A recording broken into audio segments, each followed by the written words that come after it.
Agricultura BR começa essa edição depois de um final de semana prolongado nos Estados Unidos, posso dizer assim, já que esta última segunda-feira foi feriado do Dia do Trabalho para os norte-americanos. Mas o mercado retomou. E lá está tendo já expectativa, né? Querem saber como é que vai ser a safra. Nós estamos em um período agora também de divulgação de números, aqui no Brasil também. Mas o fato é o seguinte, pensando aqui muito no produtor brasileiro, produção brasileira, né, ou o produtor brasileiro como um todo, deve ter aí em torno, ou aproximadamente 40 milhões de toneladas ainda para comercializar da safra 22-23. Esse é um ponto. O outro ponto está muito relacionado ao início da colheita norte-americana, que ainda que seja menor, inferior àquela que o Departamento de Agricultura norte-americano estimava, é uma boa safra, não é uma safra desconsiderável, mas é uma boa safra. E também proximidade do início da semeadura aqui no Brasil. Alguns estados, a partir do dia 15, já teriam essas condições. Para falar a respeito deste assunto, mas como que esses fatores eles estão influenciando na comercialização, no preço, nesta formação. Eu vou conversar agora com o Juan Seni, ao vivo pela internet, ele que é analista da Grão Direto e participa conosco. Juan, pegando essas três situações, nessas três variáveis, eu vou até desconsiderar por hora, vou desconsiderar câmbio, vou desconsiderar a China, que tem números ruins na sua economia, mas considerando apenas esses três fatores, porque o Brasil ainda tem um bom volume de soja da safra velha. Como é que você enxerga esse mercado quanto à comercialização do produtor brasileiro? Boa tarde. Boa tarde, Fabiano. Estendo os cumprimentos a todos que nos acompanham nesse momento informativo. Fabiano, a situação hoje para o Brasil não vejo com bons olhos, principalmente por conta da proximidade da entrada da safra norte-americana.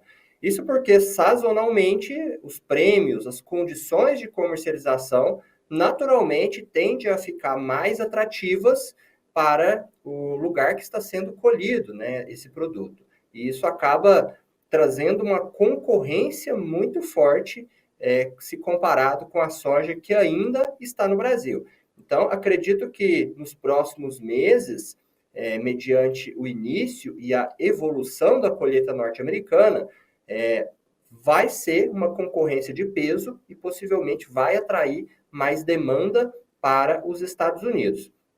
Isso considerando que todos aqueles outros fatores estejam coerentes, né? Principalmente quando a gente fala do nível do rio Danúbio, né? Que seria o rio que participa, né, ativamente dessa exportação dos cereais dos Estados Unidos.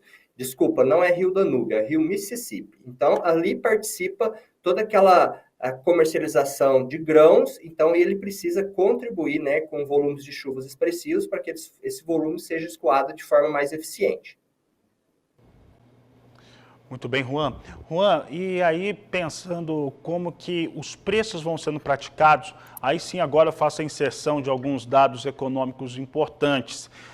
Os números que estão chegando da China, eles são ruins. Hoje, essa terça-feira mesmo, ela é marcada por dados que não são interessantes sobre a economia chinesa, né, que vai mostrando um cenário que deixa o mercado financeiro com mau humor enorme em relação a crescimento, em relação a consumo. China passa por um momento que, historicamente, né, desde quando a China explodiu, do ponto de vista econômico, talvez seja o pior deles.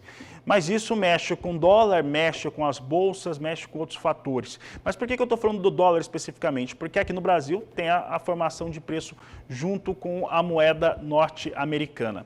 Pensando que esse fator é ruim porque pode representar China tentando pagar menos em dólar por tonelada de soja, tonelada de carne também, isso é algo que nas carnes a gente já está vendo isso há bastante tempo, mas quando a gente pensa no dólar, pode ser em algum momento, né, ainda que curto espaço de tempo, pode ser interessante na formação de preço. Como é que você acredita que fica isso? Porque temos o prêmio, temos um dólar que está subindo, está de novo ali perto de R$5. Como é que você enxerga essa possibilidade como janela de venda de soja brasileira?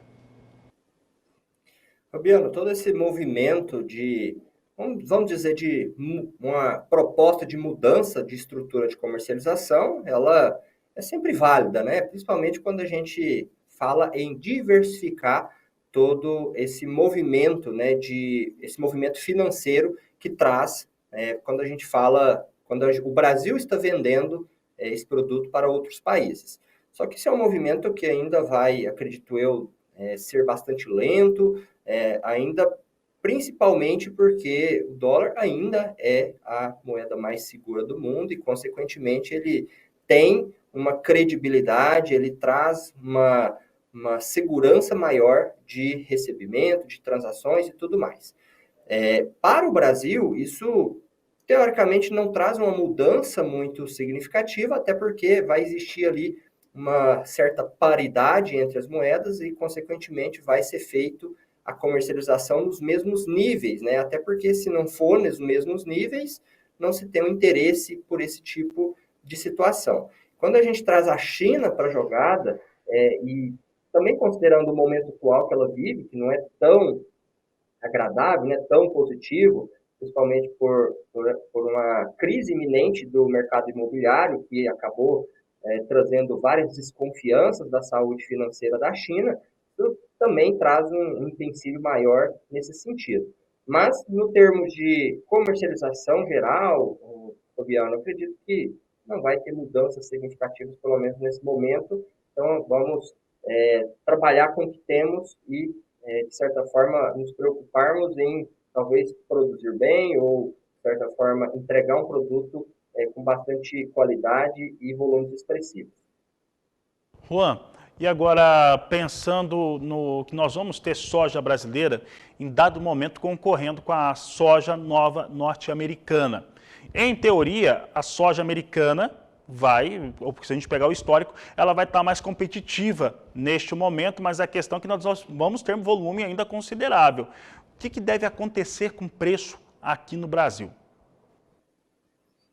Se a gente imaginar, Fabiano, que teremos um movimento de melhor parâmetros de comercialização da soja norte-americana, evidentemente o mercado brasileiro tende a acompanhar esse movimento para manter a competitividade, né? Então, hoje nos Estados Unidos temos um cenário, apesar de não ser extremamente positivo, né? Porque houve bastante interferência do clima no desenvolvimento dessa safra, mas no final das contas vai entregar um volume expressivo que vai servir como oferta para o mundo, né? Ou seja, para os outros países que evidentemente vão comprar essa soja. Então, hoje temos esse cenário não tão positivo para a soja brasileira, principalmente por esse resto de produto que ainda precisa ser comercializado. E eu diria que talvez um momento mais promissor poderia acontecer no final do ano para cá, né, para a virada do ano, na verdade, depois de novembro, considerando ainda, aí já vamos ter a safra brasileira praticamente toda plantada e as condições da safra brasileira vão também ditar os movimentos de Chicago para os próximos meses.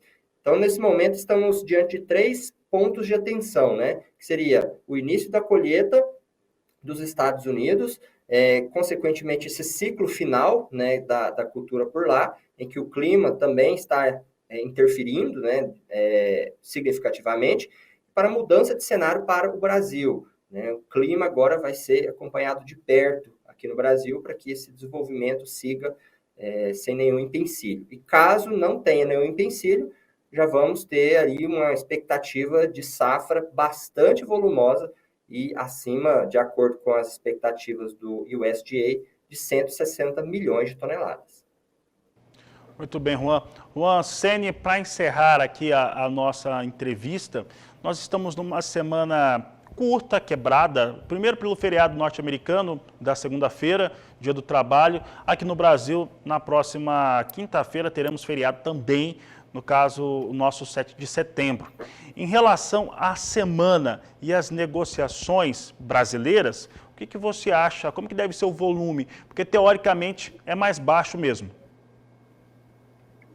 Sim, e a gente enxerga esse movimento até mesmo nas cotações de Chicago, Fabiano, Ontem foi feriado nos Estados Unidos, e na quinta-feira teremos o feriado aqui no Brasil, que automaticamente acaba tirando bastante movimento da sexta também. Então, praticamente temos 2 dias, né, inteiros aí, sem nenhum tipo de interferência de feriado, para ocorrer essas negociações.